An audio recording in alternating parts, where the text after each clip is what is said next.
메가도즈 실험을 제가 제 자신한테 했었어요. 그때 하루 섭취량이 3000mg. 엄청난 양이에요. 이게 커피로 따지면 30잔 정도. 그때 사람들이 이제 SNS의 반응이 좀 많이 걱정들 했어요. 죽는 게 아닌가 싶어서. 뿌리부터 치료하자 닥터르트 조평근 원장입니다. 오늘은 석토리님 모셨습니다. 자기소개 부탁드릴게요. 네, 안녕하세요. 저는 KBBF 소속 보디빌딩 17년차, 헬스 트레이너 18년차, 헬스계 고인물을 넘어선 썩은 물 석토리라고 합니다. 잘 오셨습니다. 오늘 뭐 창원에서 올라오셨다고 들었어요. 네. 좀 뭐 긴장하시거나 아니면은 뭐 피곤하시거나 이런 건 없으셨을까요? 평소에 제가 한 달에 2회에서 3회 정도 서울에 올라오거든요, 제가. 그래서 전혀 뭐 피곤하거나 그런 건 없었습니다. 그러셨어요? 네네. 보통 이제 운동을 18년 정도 하신 거잖아요. 하시면서 본인만의 뭐 다양한 방법들이나 이런 것들이 있으셨을 텐데 가장 관심 있는 분야들이나 뭐 운동법이나 이런 것들이 있을까요? 이 운동을 하다 보니까 이제 효율성을 많이 따지거든요. 최소한의 세트를 많이 쓰자, 이런 걸 많이 따지기 때문에 이제 하이 인텐셔널 트레이닝이라고 해서 HIT 트레이닝법을 많이 고수하고 지금까지 하고 있습니다. 일단은 보통 일반 사람들이 4에서 6세트 볼륨감 있게 트레이닝을 한다고 생각하면 저는 이제 1에서 2세트 그렇게 최소한의 세트로 이제 기를 모아서 터트린다 보시면 돼요. 네. 달리기로 치면 100m 달리기, 최대 출력을 낸다, 이렇게 보시면 됩니다. 처음부터 전력 질주하는 게 쉽지가 않을 수가 있잖아요. 자기의 역치나 이런 것들을 이제 찾아가시기까지 과정에서 좀 어려운 점이 있으셨나요? 그렇기 때문에 자기만의 데이터랑 이제 기록이 필요하다고 생각해요. 자기가 이런 종목에서 어떤 중량과 횟수가 나오는지 이런 기록이 조금 3개월에서 6개월이 필요하다고 봅니다. 저는. 네, 바로 하는 건 제가 추천하지 않아요, 사실. 그래서 보통 자극을 어느 정도 느낄 줄 안다면 세트 수를 조금씩 절약하는 게 정크 세트를 막는 법이라고 생각합니다. 저는. 이런 과정에서 본인의 이제 몸에도 실험하는 경우가 좀 많다고 들었어요. 대표적으로는 이제 카페인에 관해서도 좀 많이 드셨던 적이 있다고요. 네, 제 카페인에 대해서 정말 예민하고 이제 논문도 저도 많이 찾는 편인데 이게 논문이 다가 아니라고 생각해서 카페인을 얼마나 많이 먹으면 내성이 생기고 얼마나 먹으면 민감할까에 대해서 메가도즈 실험을 제가 제 자신한테 했었어요. 그때 하루 섭취량이 3000mg. 엄청난 양이에요. 이게 커피로 따지면 30잔 정도. 예. 굉장한 양이거든요. 그때 사람들이 이제 SNS의 반응이 좀 많이 걱정들 했어요. 죽는 게 아닌가 싶어서.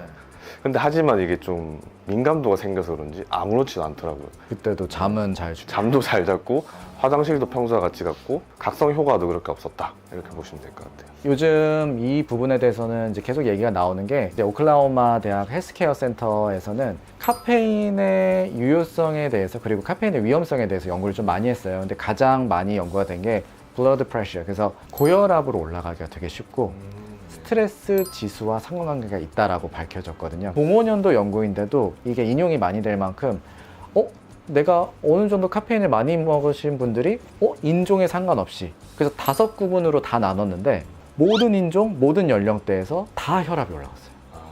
근데 이 고혈압은 사실 장기적으로 갔을 때는 카페인도 하나의 약물로 작용한다라고 봐야 돼요. 병원에도 쓰죠. 그렇죠. 그래도 짧게 실험하시고 지금은 한 잔 정도로 그러면 많이 돌아오신 거죠? 네네. 하루에 한 잔을 이제 섭취하고 있고 일주일에 2회, 3회는 꼭 쉬려고 있습니다. 휴지기를 가진 편이에요. 너무 좋습니다.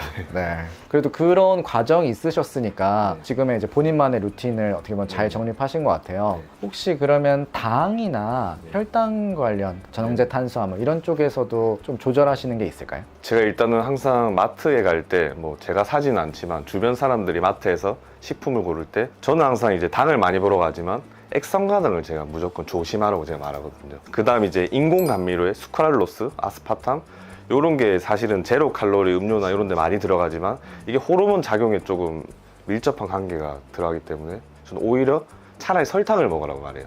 제로 이런 것보다 수크랄로스보다는. 실제로 그 인디애나주에서 퍼듀 대학교의 연구에 따르면은 당을 먹을 때 이 당이 에너지를 전환하는 과정에 항상성을 막아주는 역할을 한다라고 해요. 그래서 쉽게 말하면 당을 먹었을 때 이렇게 바뀌는데 당을 제대로 아닌 것들을 뭐 무가당을 먹었을 때는 우리 몸에서 다른 반응들이 나타나는 거죠. 근데 이 항상성이 일어났을 때는 특히 학습력, 우리가 인지 능력이 떨어지는 역할을 가장 드라마틱하게 나타난다라고 해요. 만약에 운동을 하거나 이럴 때도 내가 머리를 많이 써야 되는 경우나 아니면 시험을 앞뒀다 그럴 때는 아까 말씀하신 것처럼 차라리 내가 몸을 속이지 말고 설탕을 조금이라도 만족하고 그런 식으로 이제 당을 철저하게 조절하면서 신경 쓰면 학습량은 더 올라갈 수 있다라고 밝혀져 있습니다. 제가 한의학에 대해서는 잘 알지 못하지만 저도 이제 트레이너를 오래 하다 보니까 회원님들이 한의학 쪽에 가서 한약을 많이 처방받아 오시잖아요. 혹시 어떤 원료가 들어있죠, 한약에? 그걸 아무도 설명할 수 있는 사람이 없더라고요.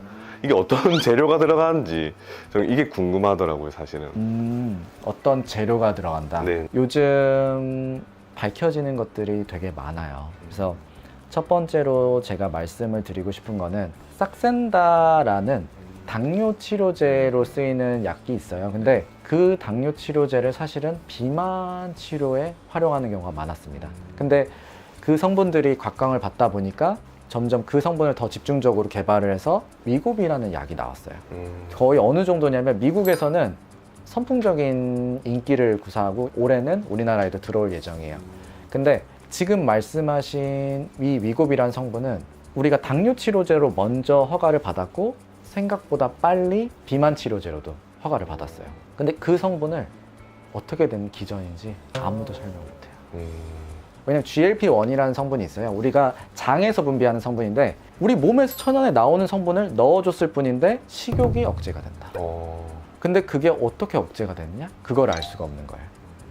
이 얘기를 말씀드린 이유는 한의학은 거의 만년의 역사가 있다라는 표현을 써요. 과거에 있었던 약재들, 아 이거는 약성이 좋구나, 이럴 땐 이 약을 쓰는 거구나, 그렇게 해서 개발이 된 거고, 최근에 이 어마어마한 의학적 성과가 한약재로 밝혀진 게 개똥쑥. 개똥쑥에서 말라리아 치료제가 개발이 돼서 그걸로 노벨 의학상을 받았습니다. 이 부분에 대해서는 연구가 서로 많이 돼야 될 거고요. 저희 병원에서는 뭐 이제 마왕이나 이런 제제들이 뭐 에페드린 성분이 있다 이런 식으로, 그리고 어떤 약대와는 더 호환이 좋다 이런 식으로 이제 의외로 한의학에서도 되게 연구를 많이 하고 있어요. 그래서 이 부분에 대해서는 관심을 조금만 가져주시면 만년까지는 아니고 한 100년만 더 기다려주시면 더 연구가 되지 않을까. 저도 좀 최선을 다하고 있습니다. 좋은 것 같습니다. 네, 감사합니다.